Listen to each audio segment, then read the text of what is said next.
pour cette deuxième présentation, je vais être rejoint par Simon Garny. Alors, Simon est QA Manager chez PrestaShop et il va nous raconter comment PrestaShop a entièrement repensé ses campagnes d'automatisation et l'outillage associé. C'est ça. Merci beaucoup Arnaud. En effet, on va vous parler un petit peu de reconstruction de tests automatisés. Donc, je vais te donner la main pour le partage. Ça marche. Alors, hop, hop, hop. Ça doit être celui-là. Hop. C'est parfait. C'est parfait, super. Donc merci à tous d'être présents ce soir. Donc je vais vous présenter un petit talk qui s'intitule Reconstruire sa stratégie de test automatisé. Pas de surprise jusque-là. Un petit sommaire, un petit aperçu quand même. Donc le talk de ce soir, c'est un retour d'expérience sur comment donc la team QA chez PrestaShop a complètement repensé ses campagnes de tests automatisés en repartant vraiment de zéro. Donc je vous expliquerai déjà pourquoi on en est arrivé à cette conclusion-là, parce qu'on ne décide pas ça sur un coup de tête. Et puis après, je vous présenterai donc dans un premier temps, je vais me présenter moi déjà, ça sera un bon début. Je vous présenterai donc la précédente stack, donc c'est-à-dire comment étaient organisés les tests automatisés auparavant. La réflexion qu'on a eue, donc c'est un peu la grosse partie, c'est vraiment quels étaient nos points, nos critères importants, la réflexion qu'on a menée sur chacun de ces critères pour finalement arriver à la stack actuelle, donc au système qu'on utilise maintenant, depuis maintenant quelques mois. Et puis je terminerai par un petit aperçu de ce qu'on a prévu pour la suite, parce que bien évidemment le travail n'est jamais terminé et on a toujours des trucs intéressants à faire et à ajouter. Donc je vais commencer par me présenter. Bon, vous avez mon handle Twitter, si vous voulez me suivre, je poste des trucs sur le test et puis aussi sur mes chats, c'est important. Donc je suis le manager QA, le responsable du pôle QA chez PrestaShop, qui est un pôle transverse, je pense comme beaucoup d'entreprises dans lesquelles vous avez l'occasion de travailler. Je suis un ancien développeur, donc à la base, moi j'ai été développeur web full stack et j'ai pivoté vers le test il y a un peu plus de 4 ans maintenant. Et du coup, bien entendu, je pense que c'est plus ou moins logique, comme j'avais une certaine appétence pour la technique et le code, je me suis naturellement orienté vers l'automatisation de tests. Et donc un dernier point important sur moi, c'est que j'aime les chats. Donc voilà, je vous présente Wilson dans sa plus belle pose. Ensuite, je vais vous parler quand même du sujet de ce soir, le logiciel PrestaShop. Alors PrestaShop, le terme PrestaShop désigne à la fois le logiciel et l'entreprise, c'est pour ça que c'est important un petit peu de faire la distinction. Donc PrestaShop, qu'est-ce que c'est? C'est un framework e-commerce qui existe depuis 2008, donc il y a maintenant plus de 10 ans, qui est open source, c'est assez important, et qui utilise une stack relativement classique, je pense, dans le monde du web, PHP, MySQL, ce qui lui permet d'être compatible avec énormément d'hébergements et d'hébergeurs. C'est un outil qui est extrêmement complexe, forcément, ça fait plus de 10 ans qu'il existe, beaucoup d'équipes se sont succédées sur cet outil, ont ajouté chacun leur petite sauce, chaque équipe a décidé un petit peu de partir dans une direction. Donc il y a énormément de legacy, c'est-à-dire de code historique qui aujourd'hui tourne et qu'on essaye de pas trop toucher pour pas tout casser. Donc ce qui a été entrepris, ce qui a été décidé il y a maintenant un peu plus de 3 ans, c'est une refonte technique complète. Alors ça c'est assez important, c'est-à-dire qu'on est passé d'un moteur qui à la base était fait maison, hein, qui permettait de contrôler PrestaShop, un moteur qui était vraiment qui avait été fait par des développeurs, et on a décidé donc de basculer sur un modèle Symfony, donc une base Symfony qui est un framework PHP qui est quand même relativement connu. Et donc cette migration signifie que on se focalise beaucoup sur la non-régression, au détriment, entre guillemets, des fonctionnalités. Il faut savoir qu'aujourd'hui, des fonctionnalités, quand même, sur PrestaShop, il y en a un bon paquet, donc on n'a pas forcément besoin d'en rajouter des nouvelles. Par contre, c'est vrai que au moment de la migration, comme on change complètement le moteur, vraiment le moteur interne pour chaque page, parce qu'on le fait par page, c'est très important de migrer les pages en mode ISO, quitte à les migrer avec des bugs connus, pour être sûr que on ne casse rien. Et donc il y a un énorme travail de non-régression qui est fait. C'est un outil qui n'est pas du tout en SaaS, ça tranche un petit peu avec la mode depuis quelques années. C'est un outil qui est on-premise, c'est-à-dire que c'est de la responsabilité du marchand de l'installer sur un environnement qu'il va contrôler, donc la plupart du temps forcément chez un hébergeur. Donc c'est pour ça que la plupart des marchands sont aujourd'hui accompagnés par des agences. La société du même nom, la société PrestaShop, qui est du coup mon employeur, c'est la principale contributrice du framework. Alors, qu'est-ce que ça veut dire par là? Ça veut dire qu'on ne contrôle pas le projet en lui-même, on est contributeur, c'est un projet open source qui a sa propre vie, sa propre indépendance sur GitHub. C'est juste que aujourd'hui, la principale contributrice, celle qui participe le plus au développement et à l'évolution du projet, c'est PrestaShop, la société. Et donc l'équipe, pour vous donner un petit ordre d'idée, aujourd'hui on est 4 testeurs manuels, on en recrute un 5e, et 2 testeurs automaticiens, plus moi qui essaye de temps en temps d'intervenir quand j'ai un peu le temps. Et on a quelques prestataires en plus pour arriver à une équipe de 10 personnes. Alors, je voulais prendre le temps quand même de préciser quelques termes. Je ne sais pas si ce sera forcément utile ou pas, mais en tout cas, je voulais vraiment mettre le doigt dessus. Je vais utiliser le terme de campagne fonctionnelle. Alors, fonctionnel, c'est un mot un petit peu, on va dire, fourre-tout. Bon, peut-être pas fourre-tout, mais qui est quand même, dans le sens, a été un petit peu dévoyé dans la qualité, puisque fonctionnel, ça désigne tout ce qui a trait aux fonctionnalités, donc forcément, ça ratisse très large. Moi, je vais l'employer parce qu'on a décidé de nommer notre campagne principale de test automatisé notre campagne fonctionnelle, functional, parce qu'on ne trouvait pas vraiment de termes plus adaptés, malheureusement. Donc, je vais l'utiliser pour désigner donc, cette campagne qui est une campagne de test d'UI, bien évidemment. C'est des tests automatisés à un niveau interface utilisateur, qui sont très bas niveau, en fait, qui se concentrent vraiment sur des éléments de la page, des inputs, des toggles, des formulaires, éventuellement des tableaux à filtrer, à trier, etc. Et on reste vraiment sur les cas nominaux, les tests assez simples, et j'expliquerai par la suite pourquoi on a fait ce choix-là. C'est pas complètement dû au hasard. Le deuxième point que je voudrais un petit peu préciser, alors celui-là, je ne sais pas s'il y aura vraiment débat, mais j'ai eu l'occasion de rencontrer des gens, principalement du côté dev, qui prenaient le terme end-to-end dans le sens vertical du terme, c'est-à-dire, oui, tu fais des tests end-to-end, ça veut dire que tu fais des tests en fait d'interface utilisateur parce que ça signifie que tu utilises toute la stack de l'application. Moi, le terme end-to-end, je l'ai toujours compris dans le sens horizontal du terme, c'est-à-dire parcourir différentes fonctionnalités les unes à la suite des autres dans des parcours utilisateurs plus ou moins complexes et avec vraiment une notion de dépendance des étapes les unes entre les autres. Donc c'est dans ce sens-là que moi je vais l'utiliser. Hein. Quand je vais parler de termes end-to-end, de campagne end-to-end, c'est vraiment les parcours utilisateurs complexes qui vont se balader sur différentes fonctionnalités et couvrir plusieurs fonctionnalités les unes à la suite des autres avec vraiment une volonté de garder cet esprit de dépendance entre les étapes. Alors, la précédente stack qui existait jusqu'au premier trimestre 2019, c'est-à-dire la date à laquelle je suis arrivé chez PrestaShop à peu près, à peu de choses près, c'était une grosse campagne Selenium WebDriver, donc je pense une stack que beaucoup d'entre vous connaissent pour ceux qui font de l'automatisation, c'est un petit peu un classique, et on utilisait le langage JavaScript. Cette grosse campagne avait, je ne sais plus, au moins 8 ou 9 000 scénarios, donc c'était quand même un gros bébé. Et on utilisait un subset, donc différents tests qui étaient récupérés de cette campagne pour en former une plus petite, un extrait de cette campagne qui servait de test sanity. Donc les tests sanity, pour ceux qui sont peut-être pas trop à l'aise avec les termes, c'est une campagne bien précise dont le but va être de s'assurer que les fonctionnalités critiques de l'application sont fonctionnelles, fonctionnent du coup. Et comment on va faire ça? On va dérouler une campagne qui est le plus souvent le plus court possible. Vraiment, le but, il est que l'information remonte le plus vite possible. Donc des campagnes qui durent le moins longtemps possible et qui vont juste couvrir vraiment vite fait, aller regarder les fonctionnalités critiques de l'application pour s'assurer que rien n'a été cassé. Donc cette campagne, elle a été déroulée à chaque pull request. Les pull requests, c'est les propositions de modification de code sur le dépôt GitHub. Donc à chaque fois que quelqu'un voulait, par exemple, corriger une anomalie, il proposait sa modification sur GitHub et à ce moment-là, il y avait cette campagne qui était déroulée pour vérifier que rien n'avait été cassé. Si après une modification de code, on ne pouvait plus ajouter de produit au panier, fallait quand même prévenir le développeur assez vite. Ça servait à rien d'aller plus loin dans le processus de test, etc., de revue de code, c'est pas la peine, je veux dire, on s'arrête là et on renvoie la copie au développeur.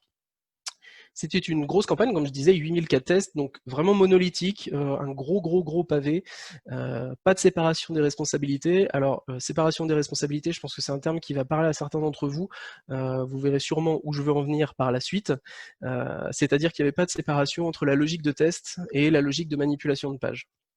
J'expliciterai tout ça plus tard dans la partie réflexion, parce que c'est un point vraiment crucial, en particulier dans l'automatisation. Il faut vraiment avoir en tête cet élément-là.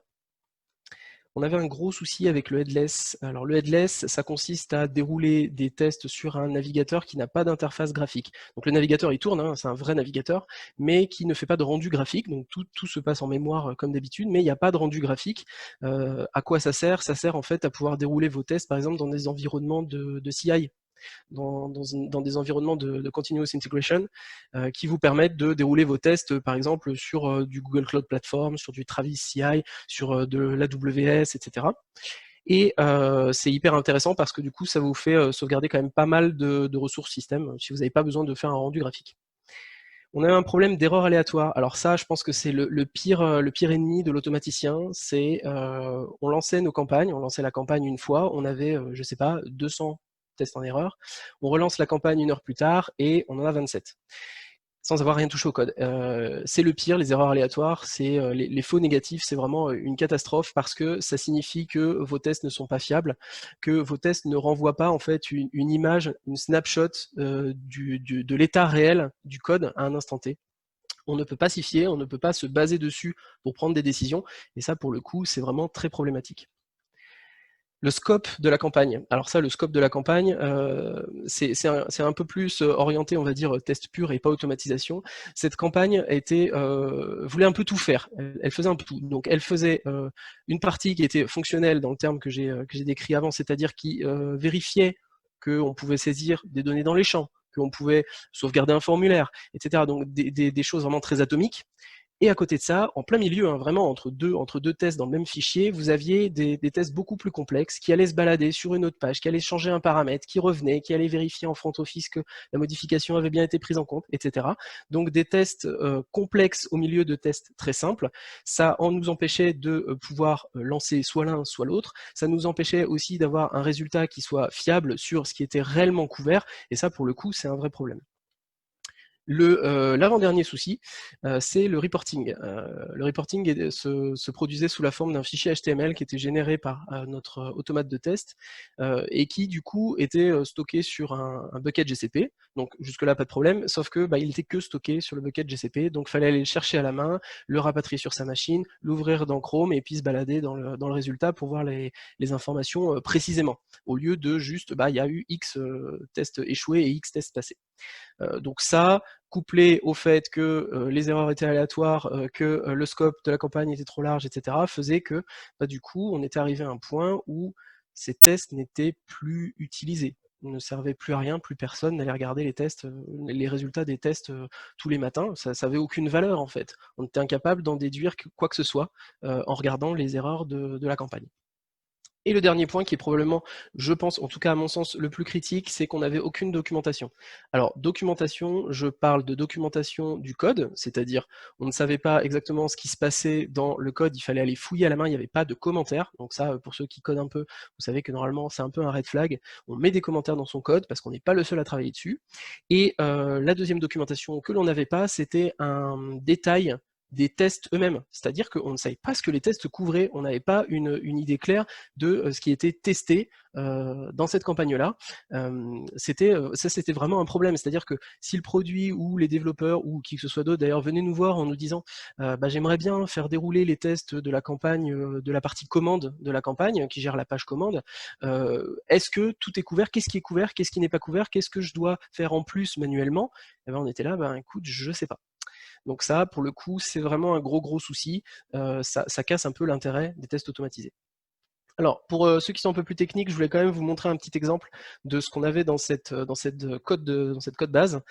Je vous montre là deux images tirées du code source. Donc on voit des trucs assez sympas, comme par exemple des exécutions de commandes bash directement depuis Node, ce qui est pas super propre. Il y a des méthodes qui permettent de faire ça beaucoup plus proprement, en particulier en utilisant des librairies Node qui gèrent la manipulation de fichiers.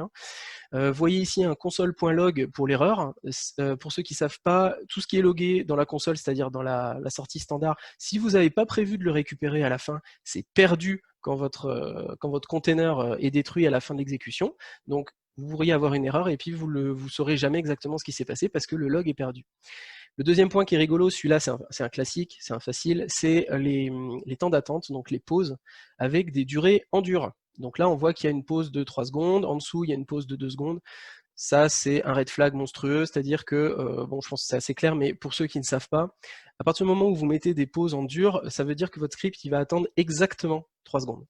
Si l'étape que vous attendez en fait prend 20 millisecondes, vous attendez 3 secondes. Si elle prend 3,5 secondes, vous avez attendu 3 secondes, vous êtes passé à la suite et vous êtes en erreur. Donc c'est un problème parce que soit vous attendez trop longtemps et votre campagne elle dure 8 heures et dedans il y a 1h30 de temps d'attente inutile, soit vous plantez des étapes en fait. Donc ça, c'est un vrai problème. Et le dernier point que j'ai surligné, c'est le petit split sur le symbole euro. Alors ça, c'est assez simple de comprendre quel est le problème ici, c'est que si je veux lancer la même campagne de test sur une boutique qui est paramétrée en dollars, je fais comment? Eh ben, je fais pas. Je teste que en euros.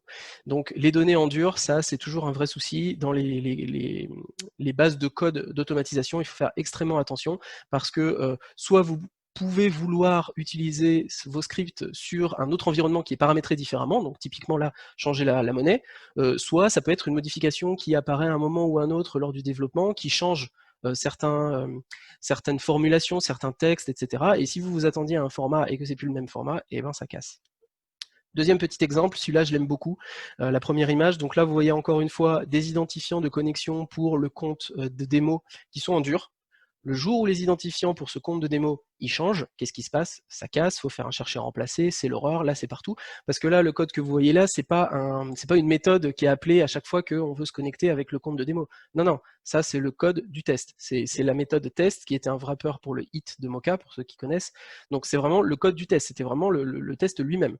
Le deuxième point qui est intéressant qu'on peut voir ici, c'est qu'il y a de la manipulation de page. Dans le code du test, on met des clics, on met de la saisie d'informations, on met des clics sur des boutons, etc.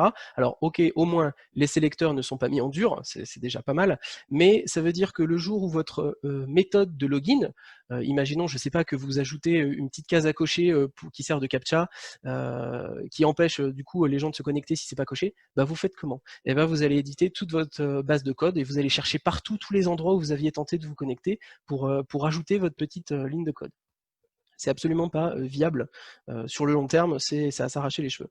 Le deuxième point, c'est plus ou moins le même problème. On a encore des messages en dur, des messages d'erreur en dur.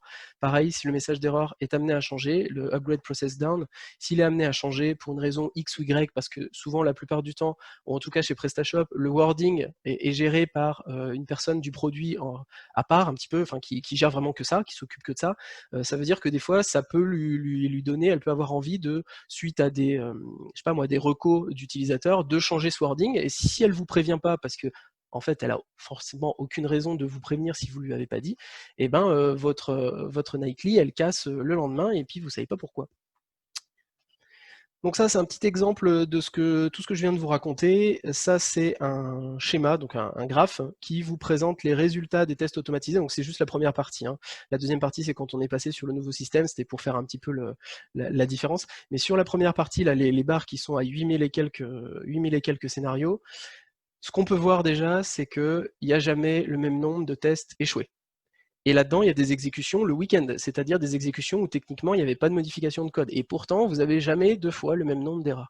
Donc ça, qu'est-ce que c'est? Enfin, n'importe qui bosse en QA ou même les devs, toute l'équipe de développement, le produit, tout ça, ils voient des résultats comme ça, qu'est-ce qu'ils se disent? Ben, ça ne sert à rien d'aller voir ces résultats, ils ne me donnent aucune info. Un jour, c'est 200 erreurs, le lendemain, c'est 8. Ça veut dire quoi? Il s'est passé quoi? Ça a été réparé? C'était bon? C'était pas bon? Je sais pas. Donc là, vous voyez vraiment que là, on avait un vrai problème avec cette campagne de test qui, en fait, ne servait plus à rien, à part nous faire perdre beaucoup de temps. Donc la réflexion, là on commence à rentrer dans le vif du sujet, deuxième trimestre 2019, à peu près un peu avant l'été, là on a commencé vraiment à réfléchir sur le sujet. Alors, il y avait différents points qui nous intéressaient, il y en avait 4. Le premier, c'était le choix de l'automate de test, à savoir, est-ce qu'on reste avec Selenium, est-ce qu'on change? Donc on a décidé de benchmarker différentes solutions, alors benchmarker sur le papier, hein, parce qu'on n'avait pas trop le temps de faire autrement, mais du coup on a pu regarder un petit peu Cypress, Puppeteer et Selenium. On s'est dit peut-être que bon, bah, c'est nous qui utilisons mal Selenium, peut-être qu'il y a d'autres façons d'utiliser, peut-être qu'il y a des gens qui ont eu les mêmes problèmes. Donc voilà, on a quand même regardé du côté de Selenium s'il y avait peut-être des solutions un peu plus modernes. On avait plusieurs critères, 5 critères pour être exact. Le premier, c'était une totale liberté, donc pas de vendor locking. Le vendor locking, c'est quand vous vous retrouvez coincé avec un fournisseur d'outils, parce que vous ne pouvez pas facilement exporter vos données ou transférer vos données, ramener des données, etc. Typiquement, on aurait refusé d'utiliser un outil qui nous forçait à coder dans un langage propriétaire. Parce que le jour où on veut extraire nos scénarios, bah, on fait comment? On peut peut-être en copiant-collant, mais on ne peut plus les utiliser tels quels, il faut tout retravailler, c'est pas possible. Deuxième point, si possible, utiliser des produits open source. Pourquoi? Parce que bah, on fait de l'open source nous-mêmes avec PrestaShop, et donc c'est important quand même de travailler avec des outils open source et de rendre aussi à la communauté via ce biais. Forcément, du headless, on ne voulait pas retomber dans les mêmes travers qu'avant, donc il fallait que le headless soit bien évidemment pris en compte par l'outil, l'automate de test, c'est-à-dire que le headless donne les mêmes résultats que le headful, et il n'y a pas d'histoire, c'est vraiment les mêmes résultats, les mêmes erreurs, les mêmes réussites, il n'y a pas de différence. Si possible, une réutilisation des outils connus par l'équipe. Donc on utilisait Mocha en test runner. C'est une librairie qui permet de gérer vos tests, d'écrire vos tests en utilisant des méthodes comme Describe qui sert à écrire un scénario, donc à encapsuler un scénario, et It qui représente un step, donc une étape de scénario. Et Chai, qui est une librairie d'assertion qui vous permet d'écrire en fait vos assertions dans un langage quasiment humain, en anglais. Et du coup, c'est super agréable à lire, et bon, c'est juste une petite douceur qu'on s'était permis, parce que c'était quand même plus sympa à lire. Mine de rien, quand vous passez la journée dans votre code, c'est important que ça soit agréable à lire. Et le dernier point, c'était le reporting.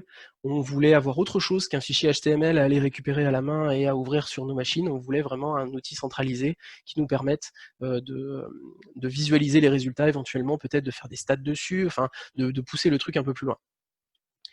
Le deuxième point important, c'était le choix de l'architecture logicielle. Et pour nous, c'était du coup important d'utiliser un modèle efficace et qui a fait ses preuves dès le début, de ne pas partir directement la tête dans le guidon, de se lancer, de commencer tout de suite à coder, et puis de se rendre compte au bout de 3 mois que aïe aïe aïe, on veut rajouter un truc et on peut pas à cause du choix qu'on a fait au début, qu'on est parti la tête dans le guidon.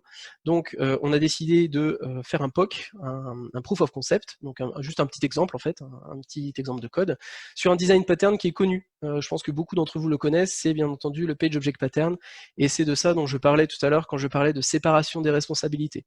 Le Page Object Pattern, c'est vraiment ça, c'est séparer tout ce qui va être votre test, la logique de test. Donc je fais une action, j'observe un résultat et je le compare à ma référence pour savoir si oui ou non c'est correct et ça correspond à ce que j'attendais ou non. Et de l'autre côté, vraiment séparer tout ce qui va être la logique de manipulation de vos pages, donc que ça soit les sélecteurs par exemple, ou que ça soit les messages d'erreur, les messages qui sont renvoyés par l'application, et bien évidemment des méthodes qui vous permettent de manipuler la page, comme par exemple, je sais pas moi, remplir un formulaire, trier un tableau. Vous avez juste une méthode qui va vous permettre de fournir une couche d'abstraction aux actions que vous allez coder côté test. Donc le Page Object Pattern ou le Page Object Model, c'est la même chose. Ça a été popularisé quand même par Martin Fowler, c'est pas n'importe qui, c'est un dessinateur du Manifeste Agile. Donc c'est un mec aussi qui a beaucoup bossé sur la refacto de code, c'est quelqu'un qui a quand même un petit background sur le sujet. Donc on savait déjà en partant sur ce modèle-là qu'on partait sur une base solide, quelque chose qui est connu depuis un moment dans le domaine, qui a fait ses preuves.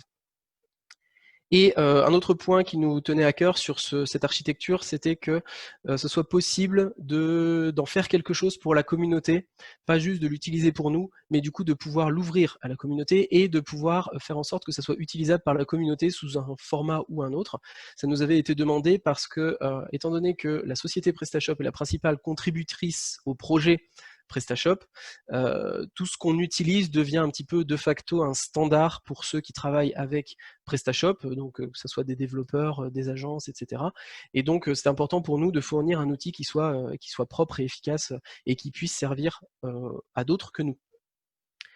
Comme on est dans l'open source, bien évidemment de la transparence, ça veut dire que tout le code est disponible, accessible sur Internet, et c'est le cas. tout notre framework, tous nos tests sont disponibles dans le dépôt GitHub. Il n'y a pas de secret, tout est accessible et tout le monde peut voir comment on travaille. Il y a des fichiers Markdown qui expliquent un petit peu notre stratégie et ce qu'on a voulu faire, comment on a voulu fonctionner. Une meilleure documentation, ça c'est hyper important, il faut que ce soit documenté, il faut qu'on sache de quoi ça parle, comment c'est fait, pourquoi c'est fait, comment c'est couvert, etc., etc. Troisième point, le choix des campagnes. Donc, bien évidemment, on avait d'abord réfléchi aux différents scopes qu'on voulait couvrir, aux différentes façons d'augmenter la couverture, et on a retenu du coup 3 niveaux. Le premier niveau, c'est le niveau fonctionnel, donc encore une fois, terme un petit peu fourre-tout, je sais, mais vraiment le terme fonctionnel ici, c'est couvrir au plus bas niveau l'interface utilisateur, être sûr que toutes les fonctionnalités qui sont utilisées par les utilisateurs, vraiment tous les jours, les fonctionnalités atomiques fonctionnent. Une campagne Sanity, donc même chose que tout à l'heure, qui soit refaite de zéro, qui ne soit pas juste un subset, un sous-ensemble de la campagne fonctionnelle. Et enfin, des tests end-to-end pour pouvoir couvrir les parcours utilisateurs critiques. Alors, pourquoi on voulait couvrir au maximum les cas nominaux simples? Je sais que comme je l'explique, ça a l'air un peu évident, mais il y a une vraie réflexion derrière. La raison principale, c'est que le logiciel est extrêmement compliqué. Il y a beaucoup de legacy, et donc vous avez énormément de pages avec énormément de paramétrage dans tous les sens, des trucs qui se télescopent entre eux, vous touchez quelque chose à une page, ça a une incidence sur une autre page, etc. etc. Beaucoup de code un peu spaghetti, et du coup, c'était important pour nous d'essayer de se dire, est-ce qu'on part sur des cas hyper compliqués, des cas un peu méta, ou est-ce que quand même on essaye d'être d'abord sûr que le formulaire, on peut au moins le valider, quoi. Deuxième point, comme le logiciel est en cours de refonte, et qu'il y a très peu d'ajouts de fonctionnalités, en fait, c'est cool, on peut se concentrer sur les fonctionnalités qui sont actuellement développées, parce qu'on sait qu'elles ont très peu de chances de bouger, ou alors à la marge. Donc en fait, on fait vraiment une vraie campagne de régression, grâce à toute cette migration et ces corrections qui ont lieu, qui nous permettent de suivre un petit peu à un niveau assez bas l'évolution de l'application. Troisième point, alors ça c'est un peu ouïouïouï, pas énormément de spécifications disponibles, c'est-à-dire que on a certains cas un peu compliqués que l'on ne sait pas couvrir correctement parce qu'on n'est pas sûr que le comportement de l'application soit le comportement voulu, correct, fiable, et ça c'est un vrai problème. Quand on n'a pas de spécification, c'est le code qui fait loi, et on ne peut pas non plus se baser sur le fait que oui, quand je clique sur tel bouton et que j'ajoute un bon de réduction dans une autre monnaie, ça fait ci, ça fait ça calcule comme ça et ça arrondit au centime supérieur. Est-ce que c'est vrai ou pas? Est-ce que c'est bien ou pas? Est-ce que c'est normal? On ne sait pas. Donc il y a un vrai travail qui est fait en ce moment d'ailleurs là-dessus, j'en reparlerai, mais on est en train vraiment de régler ce problème-là. Donc la campagne Sanity, elle est scopée sur les fonctionnalités critiques. Alors de mémoire, je ne voudrais pas me tromper, mais côté back-office, on a la création d'un produit, la création d'une commande. Côté front-office, on a la navigation dans le catalogue, on a l'ajout au panier, la modification du panier, changer les quantités, et la finalisation du tunnel de vente. Donc ça couvre vraiment toutes les fonctionnalités critiques de l'application. S'il y a une seule de ces fonctionnalités, un seul de ces tests qui est en erreur, on renvoie la copie au développeur. La campagne end-to-end, du coup, c'est pour les parcours utilisateurs critiques. La réflexion derrière, c'est qu'est-ce que fait tous les jours un marchand sur son back-office? Qu'est-ce que fait un client la plupart du temps, dans 99% des cas, qu'est-ce qu'il fait quand il va se balader sur une boutique? Et donc, prendre ces parcours utilisateurs, détailler ces parcours utilisateurs et les transformer en tests automatisés pour couvrir les cas utilisateurs critiques. Alors, le problème principal avec les tests end-to-end, pour ceux qui sont peut-être pas trop au courant, c'est que des tests end-to-end, c'est des tests qui sont longs, qui sont souvent complexes du coup, qui touchent à beaucoup de choses et qui du coup sont très fragiles. Ils sont très sensibles aux petites modifications. Plus vous ajoutez d'étapes qui dépendent les unes des autres, plus vous prenez le risque que si ça casse à un moment, ça détruit tout le reste de votre test qui du coup n'a plus aucune valeur, ne vous apporte plus d'informations. Ça c'est vraiment un problème, c'est pour ça que la campagne end-to-end, on l'attaquera un peu plus tard en étant sûr de l'avoir correctement scopé et vraiment d'avoir détaillé absolument exactement ce qu'on voulait pour être sûr d'avoir le minimum de faux négatifs.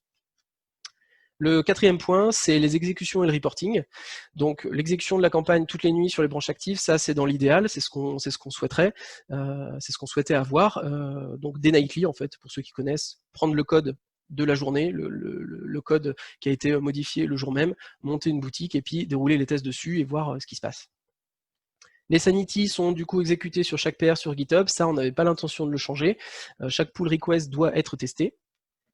Et bien évidemment, ce qui nous importait le plus, c'est ce que je disais tout à l'heure, le reporting qui était utilisé pour la campagne Selenium était vraiment pas top, pas utilisable facilement. Donc l'idée, c'était de changer ça, de faire quelque chose de fiable et avec une haute disponibilité qui nous permette d'aller voir les informations, de pouvoir en tirer des informations vraiment intéressantes et utiles. Et donc la stack actuelle, bon, sans surprise, c'est le résultat de la réflexion que je viens de présenter. Donc dans un premier temps, le changement d'automate, on est passé sur Puppeteer, et ensuite sur Playwright. Playwright, je crois que c'était en début d'année qu'on a fait ça, peut-être juste avant le confinement, quelque chose comme ça.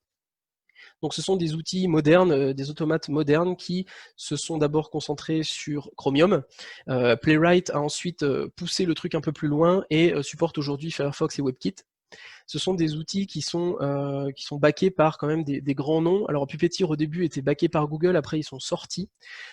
Et Playwright aujourd'hui est backé par Microsoft. Donc voilà, c'est quand même des outils qui en ont sous le pied, qui avancent très très vite, hein, ils sortent des nouvelles versions super rapidement, et Playwright il y en a tout le temps. Et c'est des outils, comme je disais, qui sont modernes, c'est-à-dire qu'ils ont été pensés avec par exemple headless en tête.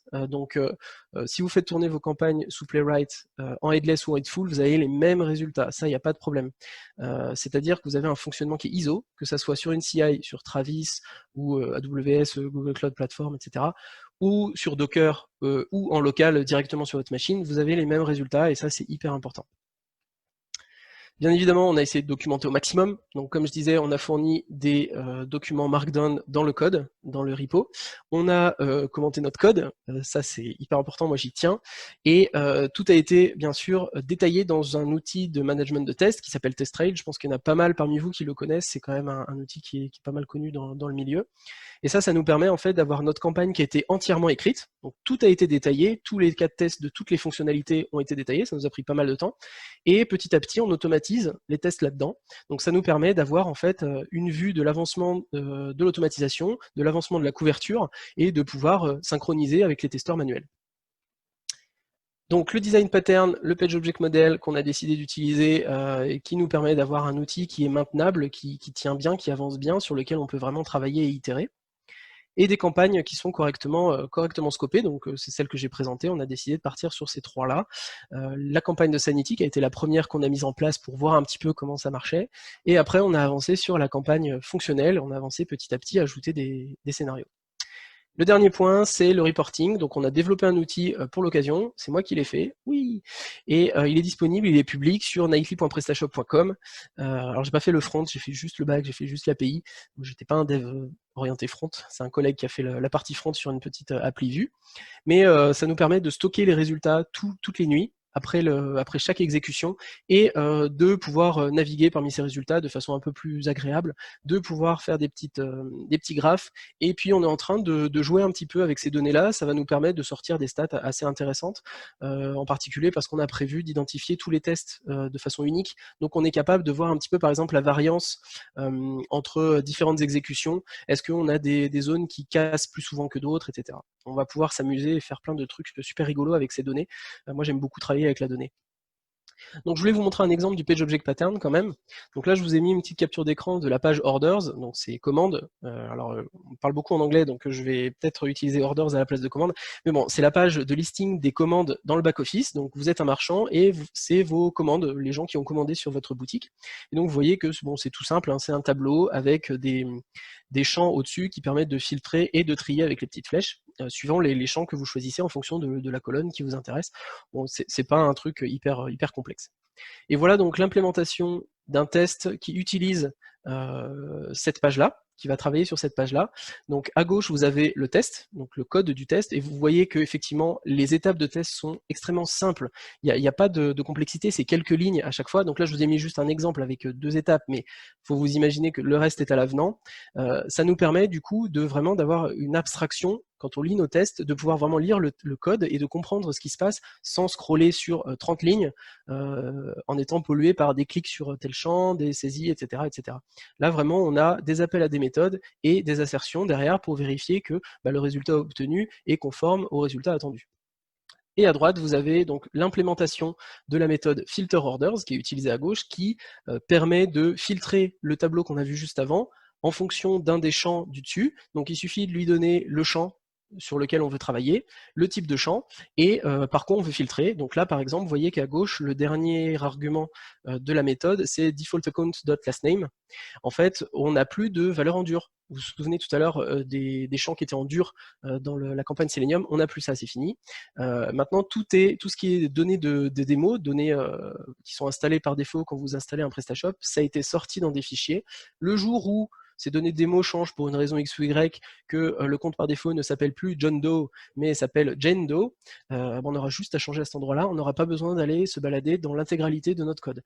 Même chose si, par exemple, un jour, la méthode qui permet de filtrer les orders, le tableau change de tête, les sélecteurs changent, ou je sais pas, ils changent complètement de forme, et c'est un formulaire, c'est plus des onglets, bon, on aura juste à changer cette méthode-là, on n'aura pas besoin de toucher à nos tests, et vice-versa. Donc ça, c'est vraiment agréable et super sympa de bosser avec cette méthode-là, avec ce design pattern-là. Vraiment, on a l'impression d'avancer et de faire en plus du code de qualité, quelque chose qui nous permet de fournir à la fois des tests qui soient vraiment lisibles, et des classes de manipulation de page, comme celles que vous avez à droite, qui peuvent être utilisées aussi pour autre chose. C'est-à-dire que si un jour on veut, je sais pas moi, automatiser autre chose que des tests, automatiser des tâches, on pourra réutiliser ces objets de page. Et ils ont déjà toutes les méthodes dont on a besoin pour interagir avec toutes les pages et faire tout ce qu'on veut sur les pages. Donc là, je vous montre un petit peu le résultat de l'implémentation de la nouvelle campagne. Donc ça, c'est assez récent, je crois que ça va jusqu'au 13 novembre. Bon, je ne l'ai pas mis à jour, mais j'aurais pu. J'aimais bien la courbe. Donc là, vous voyez déjà, quand on ajoute des scénarios petit à petit, et surtout, ce qui devrait vous interpeller par rapport à l'image que je vous ai montrée tout à l'heure, c'est que quand on a des anomalies, ça a du sens.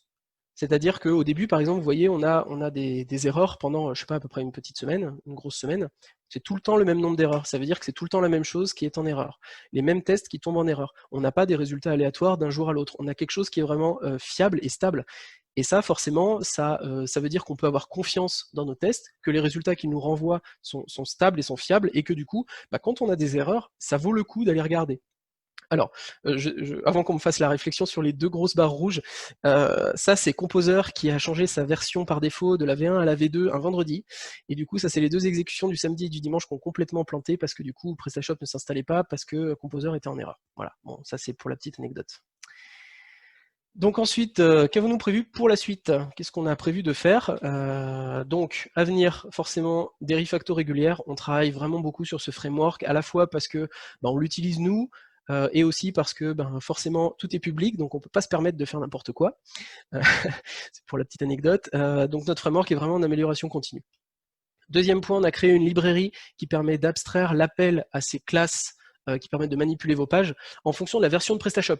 Donc on a créé des classes différentes en fonction de chaque version. Donc si par exemple vous avez, je sais pas moi, une page order, vous allez avoir une version pour la version de PrestaShop 1.7.6, une version de la page order 1.7.5, une version de la page order 1.7.4, et ça vous permet en fait, si vous êtes un développeur de modules par exemple, d'écrire votre code de test une seule fois, et en utilisant cette librairie, de pouvoir dérouler vos tests sur différentes versions de PrestaShop sans vous préoccuper en fait de changer votre test, de changer vos sélecteurs, de changer vos méthodes. Tout est géré par cette librairie. Donc ça, c'était quelque chose qui nous avait été quand même assez demandé parce qu'il n'y avait vraiment pas de standard sur les tests des modules.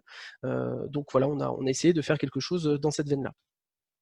Troisième point, on fait beaucoup d'évangélisation en interne et du coup on a l'occasion d'utiliser ce framework-là. Donc on va pouvoir utiliser nos collègues en tant que bêta-testeurs de la librairie par exemple, puisqu'on a nous-mêmes des développeurs de modules en interne qui sont intéressés par le fait de pouvoir tester les modules que PrestaShop propose, la société, sur différentes versions de PrestaShop pour être sûr que c'est compatible avec toutes les versions. Donc on va pouvoir aller les voir, leur taper sur l'épaule et leur dire écoute, voilà, moi j'ai ce qu'il te faut, et en plus on peut standardiser tout ça au niveau de l'entreprise. Ça c'est génial.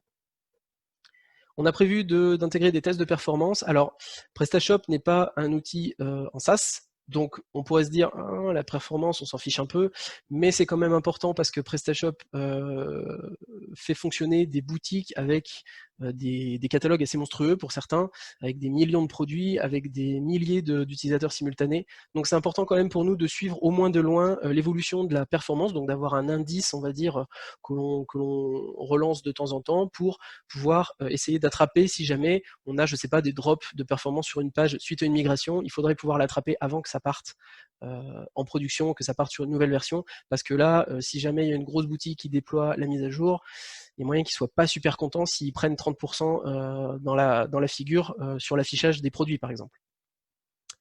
Alors là, c'est le produit PrestaShop, donc le logiciel propose un web service intégré qui lui permet de s'interfacer avec des ERP ou des logiciels de caisse.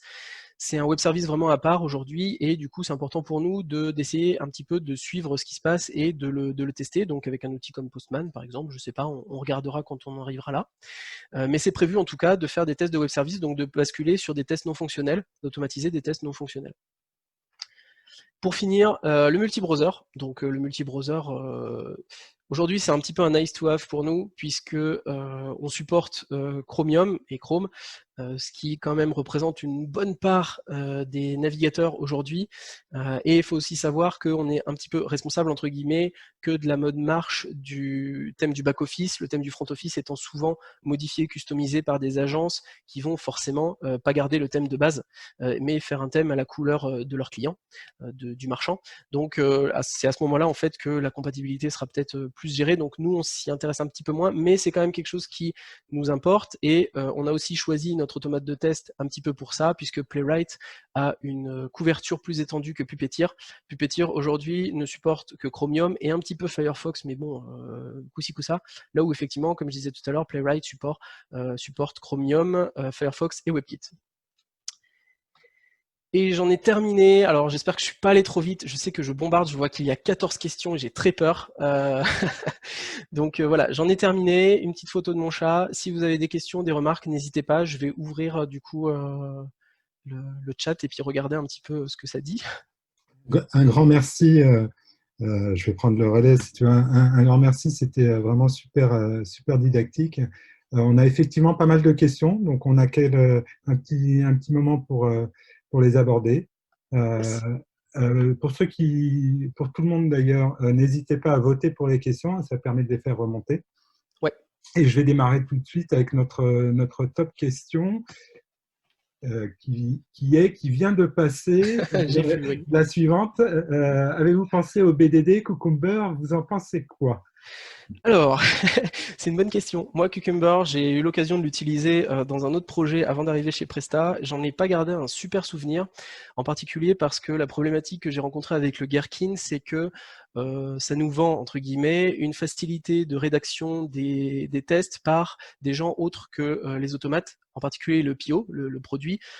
Et en fait, ça marche que si le produit est vraiment impliqué dans la rédaction et l'écriture des scénarios de tests automatisés, parce que ça demande quand même une petite compétence technique, mine de rien. Et là, pour le coup, quand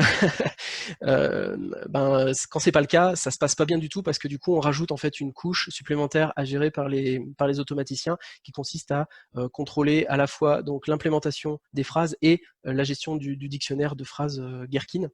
Donc le BDD, j'ai préféré moi m'en rester un petit peu éloigné.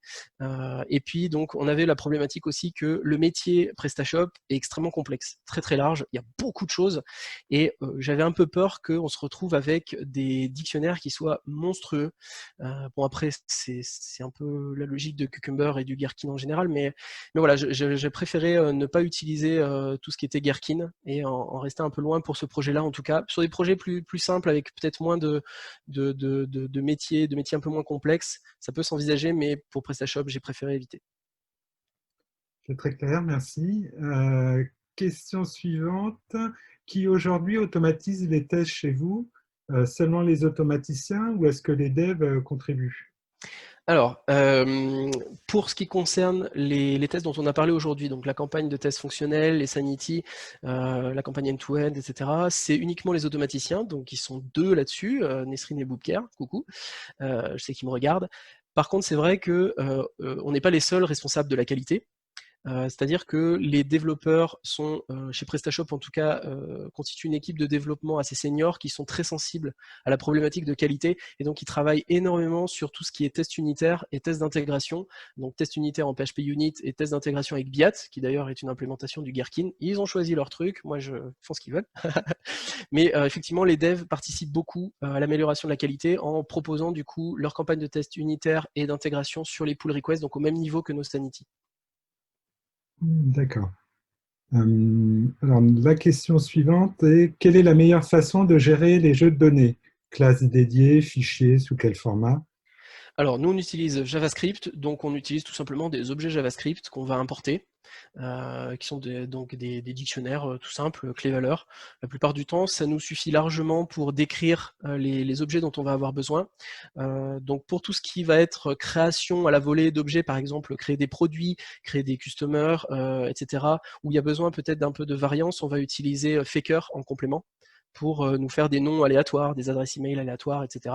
Mais la plupart du temps, pour tout ce qui est fixe, effectivement, on utilise tout simplement des fichiers, des classes JavaScript qui sont importées à la volée. D'accord. Alors, on a maintenant une question sur le headless. Testez-vous sur plusieurs navigateurs différents? Je crois que tu avais un petit peu répondu. Est-ce qu'un navigateur présente plus d'erreurs qu'un autre? Alors, les types d'erreurs sur le headless, mais en particulier sur Selenium, on avait un gros problème avec un test qu'on n'a jamais réussi à faire fonctionner. Je sais que mon collègue, il a passé 3 semaines dessus sans arriver à le faire fonctionner. Ça marchait très bien en headful, pas du tout en headless, on n'a jamais compris pourquoi. En headless, il ne trouvait pas le sélecteur et on n'a jamais compris pourquoi. Donc les erreurs qu'on a rencontrées, c'était un petit peu des erreurs de l'espace, souvent des problématiques d'éléments non trouvés, mais c'était vraiment Selenium qui nous posait problème. Avec Puppeteer et Playwright, on n'a jamais eu de soucis en headless. On avait vraiment un comportement complètement identique entre le headless et le headful. C'est aussi c'est aussi ça qui nous a conforté en fait dans notre choix de changer d'automate. En ce qui concerne les différences entre les navigateurs, alors là, je pourrais pas dire. Les seuls tests que j'avais fait, c'était entre Chromium et Firefox sur Puppeteer, donc au début de ce framework-là, et j'avais pas remarqué de différence notable parce que, entre autres, les erreurs qui remontaient sur Firefox par rapport à Puppeteer étaient un peu dues au fait que Puppeteer gérait moins bien Firefox. C'était pas dû à Firefox lui-même, je pense. Mais j'ai pas trop de données là-dessus, malheureusement. D'accord. Alors, concernant le process, plutôt, comment corrigez-vous les tests en parallèle des développements? C'est une bonne question. Je rigole parce que la plupart du temps, c'est un petit peu en réaction au lieu d'être en proaction. On s'en rend compte quand ça casse parce que c'est vrai que les devs ont tendance des fois un petit peu à oublier de nous prévenir quand ils touchent par exemple au rendu, au template, donc ils changent par exemple des ID, etc. Et ça va un peu mieux maintenant. On les a un petit peu sensibilisés aux problèmes, donc c'est vrai qu'ils nous pingent sur les pull requests GitHub en nous disant attention, j'ai ajouté un ID ici, attention, j'ai rajouté une div autour de ce truc-là, est-ce que ça va casser les tests auto? Et du coup, on essaye un petit peu de regarder si ça casse nos tests. Donc voilà, on travaille un petit peu comme ça, on essaie de travailler quand même avec eux. C'est une équipe dont on est très proche, l'équipe cœur de développement. Donc vraiment, il n'y a plus trop de soucis de friction comme il y a pu avoir par le passé maintenant, grâce à surtout une bonne communication et aussi une sensibilisation sur le fait que pour nous, c'est important de le découvrir avant plutôt que le lendemain et d'avoir en fait perdu une exécution de Nightly. Donc, comme souvent, la solution est dans la communication. Exactement. Alors, la question suivante, quel pourcentage représentent les tests automatisés de toute votre non-régression? Alors aujourd'hui, on a principalement donc une grosse campagne de test de non-régression, qui est notre campagne fonctionnelle, comme j'expliquais. On a, je crois, à peu près 60% qui est automatisé sur cette campagne et ça continue d'augmenter. Alors, les premiers 60%, c'est comme d'habitude, c'est les plus faciles. Maintenant, on commence à attaquer les cas de test un peu plus touchy, donc c'est un peu plus lent. Quand on fait un test de build, donc un test complet d'une version, on passe donc cette campagne-là, plus on complète avec tout ce qui n'a pas été automatisé manuellement, plus une grosse campagne de tests exploratoires, parce que, comme je disais, le métier étant extrêmement compliqué chez PrestaShop, il y a des choses qu'on ne pourra pas forcément noter, donc il y a beaucoup de choses qui se font en exploratoire aujourd'hui. Donc pour la campagne fonctionnelle, en tout cas, je dirais 60%. Pour tout ce que l'on fait en termes de non-reg, quand on a un build qui doit sortir, on est beaucoup plus bas, malheureusement. Et j'aimerais qu'à terme, toute la campagne fonctionnelle soit automatisée, parce que mine de rien, c'est un boulot qui n'est pas fun du tout, de vérifier que les formulaires fonctionnent, que tel bouton fonctionne, etc. C'est pas du tout là qu'on peut retrouver la valeur ajoutée d'un testeur manuel, c'est plus dans les tests exploratoires. Donc à terme, j'aimerais que ça représente 100% de la campagne fonctionnelle et le reste en exploratoire pour les tests de build. J'espère que ça répond à la question. Je pense que ça y répond, oui. Une question de Joseph. On a un peu abordé les jeux de données. Comment gérez-vous le jeu de données? Est-ce que vous l'injectez directement en base de données? Alors, ça c'est quelque chose qu'on aimerait pouvoir faire, mais pas tout de suite. Aujourd'hui, on se concentre sur le fait que lorsqu'on installe un PrestaShop, on a un jeu de données par défaut qui est préinstallé avec un jeu de données de démo qu'on appelle les fixtures. Et c'est ces données-là dont je parlais tout à l'heure quand je disais qu'effectivement elles étaient stockées dans des fichiers à part parce qu'elles peuvent être amenées à changer. Mais on utilise aujourd'hui uniquement ces données de démo. Il faut savoir que PrestaShop étant utilisé dans la nature par des milliers de gens, il y a je crois plus de 300 000 boutiques installées, c'est des configurations dans tous les sens, des versions différentes dans tous les sens, des quantités de données différentes et ce serait très compliqué pour nous de démultiplier les scénarios de test avec différents jeux de données plus ou moins complexes, par exemple très peu de catégories mais beaucoup de produits, bon bref, d'autres sujets, beaucoup d'orders avec très peu de produits, beaucoup de déclinaisons, beaucoup de combinaisons, bref, il y a plein de possibilités. Donc aujourd'hui, on se concentre uniquement sur les données qui sont fournies par défaut lorsqu'on installe un PrestaShop et on verra par la suite pour pousser peut-être sur des données que à ce compte-là on injecterait directement pour ne pas polluer entre guillemets nos jeux de données si on devait passer par l'interface graphique et qu'il y avait une anomalie par exemple. Bien. Alors, quelqu'un nous demande si vous avez trouvé la cause des aléas des tests échoués dans vos campagnes de test. Donc, je pense qu'il s'agit des anciennes. Est-ce que vous avez fait l'exercice? Alors, non, malheureusement, on n'a pas trouvé. On a fait l'exercice, on y passait beaucoup de temps. Il faut savoir que ces tests Selenium donc, tournaient toutes les nuits, on avait une nightly et tous les matins, on passait, Boubkar et moi j'étais encore à l'époque automaticien, on passait toutes nos matinées sur j'ai tel test qui a planté, donc je vais le relancer en local et puis je vais regarder est-ce que ça plante chez moi? Non. Donc c'était une erreur aléatoire. On verra demain quoi. Et il y a beaucoup d'erreurs qu'on n'a jamais vraiment pu s'expliquer, qui étaient dues à Selenium, qui est des fois un peu sensible sur les temps de réaction, sur la visibilité des éléments. Des fois, il n'est pas content, on sait pas trop pourquoi. Et on a vraiment réglé ces problèmes-là, en tout cas en switchant sur Puppeteer et Playwright. Alors, question suivante. Je n'ai jamais automatisé. Quel outil est le plus simple pour commencer? C'est une bonne question. Alors l'automatisation, ça peut se faire sans connaissance en code, mais c'est pas l'idéal. Donc je dirais déjà de commencer par quelques bases en code. Après, il y a des outils très très simples qui permettent de faire du click and comment on dit, enregistrer Record et and play. rejouer. Voilà, merci. Du record and play. Donc en gros, Selenium IDE fait ça, qui était à l'époque une extension pour Firefox, il me semble, ou même peut-être pour Chrome. Donc ça permet d'enregistrer les étapes et de les rejouer. Donc c'est un premier pas, c'est pas parfait, le code qui est généré est pas génial, c'est pas très stable, c'est-à-dire que c'est assez sensible aux changements, donc c'est pas génial, mais c'est un bon début et en tout cas ça peut servir en tout cas pour des petites campagnes de vérification rapide type Sanity, ça peut servir dans un premier temps. Après clairement sur le long terme il faudra passer par un vrai outil, donc par du vrai code et donc regarder sur des outils peut-être comme nous on a créé notre framework de zéro, mais je sais qu'il y a un outil qui est quand même relativement populaire, c'est Cypress.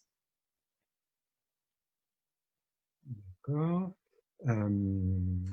Alors, dans votre contexte, est-il possible de lancer les Sanity sur les déploiements ou plusieurs fois par jour pour avoir du feedback rapide? Alors nos Sanity, ils sont lancés une bonne dizaine de fois par jour sur chaque pull request.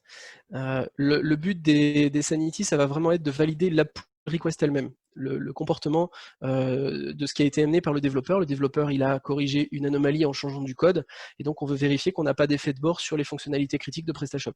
Donc c'est déroulé sur chaque PR, et en plus, c'est redéroulé à chaque fois que le dev repousse un commit sur sa PR. Donc si par exemple, il a fait une première PR, et il a fait quelques commits, il a modifié 2-3 trucs, ça casse, il va relancer des commits, ça va relancer les Sanity à chaque fois. Donc nos Sanity, ils tournent, je sais pas, des dizaines de fois par jour. Et à l'époque, on les avait rajoutés dans la campagne fonctionnelle qui tournait sur la Nightly. Finalement, on les a enlevés parce que maintenant, notre campagne fonctionnelle couvre à peu près la même chose que les Sanity. Donc ça sert à rien de les avoir deux fois. Et de toute façon, on peut les déclencher aussi en local. On a tout plein de commandes. On peut tout faire en local si vraiment il faut. Rapatrier un build, rapatrier une PR, rapatrier même un fork particulier d'un développeur et lancer les Sanity dessus, il n'y a pas de problème. Alors, on va prendre encore les toutes dernières questions. Là, il nous reste une petite minute. Est-ce que vous avez essayé ou envisagé l'automatisation par mots-clés? C'est une question d'Élodie. Elodie. Bonjour Elodie. Alors l'automatisation par mots-clés, je vais être tout à fait honnête, ça ne me parle pas. Je ne sais pas ce que c'est. Est-ce que c'est l'automatisation qui se fait comme pour l'intelligence, l'automatisation avec l'IA, c'est-à-dire reconnaître des éléments plus que les décrire de façon précise? Si c'est ça, pas du tout. Je vois de plus en plus d'intelligence artificielle, le terme intelligence artificielle dans l'automatisation de tests. Je ne sais pas trop quoi en penser. Bon, je n'ai pas trop d'avis sur le sujet, mais c'est vrai que l'automatisation par mots-clés en tant que telle, je ne sais pas exactement ce que c'est, je suis désolé. Alors, je pense que ça fait peut-être référence au mécanisme dans lequel tu vas paramétrer tes scénarios par un certain nombre de listes d'actions, en fait. Tu vas avoir des mots-clés qui sont des actions. D'accord. Oui, pour regrouper éventuellement par type par zone ou par fonctionnalité, métafonctionnalité, etc. Non, on n'a pas fait ça du tout. Je sais qu'on peut le faire avec Mocha en mettant des mots-clés dans les noms des scénarios et après de lancer juste ces scénarios-là. On l'a jamais fait. Peut-être qu'on pourra le faire, mais par contre, on n'a pas du tout prévu de le faire. Donc aujourd'hui, il faudrait repasser sur tous les scénarios et je ne sais pas si ça serait une bonne idée. Ça prendrait beaucoup de temps. OK. Une petite dernière, parce que le temps file. Avez-vous envisagé pendant votre benchmark des outils du marché, des outils du type webdriver.io qui intègrent déjà un test runner, donc Chai et des drivers, etc. Non, non, non, non, non, on était reparti sur vraiment Puppeteer et Cypress. À l'époque, les deux nous faisaient vraiment de l'œil parce que c'était des projets qui étaient à la fois modernes, mais avec quand même, bon, surtout Puppeteer, avec quand même un petit peu de background. Puppeteer, je crois que maintenant, ça a 4 ou 5 ans quand même, donc ça a fait ses preuves. Et c'est vrai qu'on avait un petit peu envie de tester ces nouvelles technologies-là, ces nouveaux outils-là qui nous faisaient de l'œil, qui étaient assez sexy, qui proposaient aussi beaucoup de fonctionnalités qui nous faisaient envie, en particulier le fait que Puppeteer a été développé vraiment avec le headless en tête. Une des fonctionnalités principales qu'ils mettent en avant, c'est vraiment que vous avez un comportement ISO entre le headless et le headful, et pour nous c'était vraiment critique, on avait vraiment été échaudés par l'expérience Selenium sur ce sujet-là. Très bien, merci beaucoup. Je pense qu'on va s'arrêter là. On va garder les quelques questions restantes sous le coude. Encore une fois, merci beaucoup. On se prend 2 minutes de break avant d'enchaîner sur notre dernière présentation de la soirée. Merci beaucoup et bonne soirée. Au revoir. Merci.